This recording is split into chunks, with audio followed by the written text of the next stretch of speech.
One of the most important documents revealed by Wikileaks, in my view, concerns the Chagos Islands.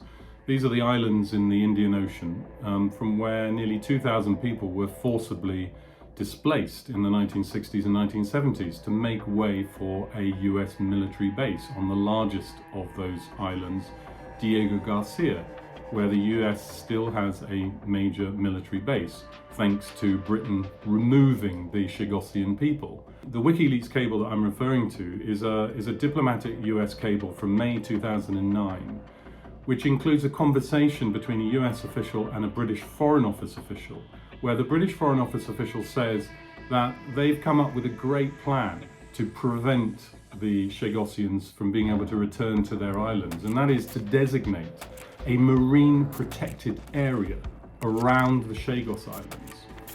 So this was a particular ruse constructed by the British Foreign Office to prevent the Chagosians returning to their islands that they were forcibly displaced from.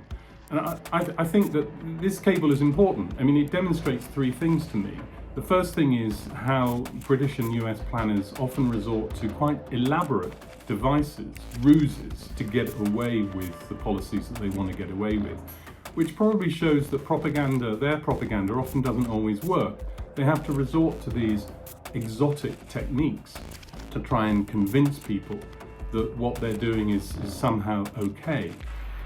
The second thing that it demonstrates to me is that this was all happened under a Labour government. That British Foreign Office official was writing under the Gordon Brown government in 2009, which to me illustrates another permanent theme of UK foreign policy, which is Labour is no better than the Tories.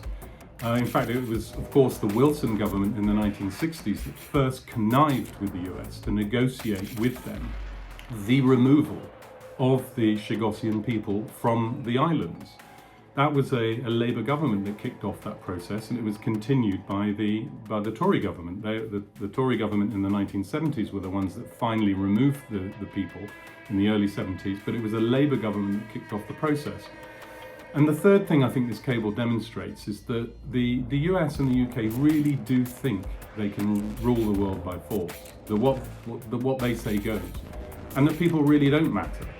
And it's for that reason that I think that the Julian, Assange and Wikileaks have done us a great service in revealing what they have revealed. And I think that this cable is a kind of a microcosm showing what British US planners really want in the world and why we need to expose them.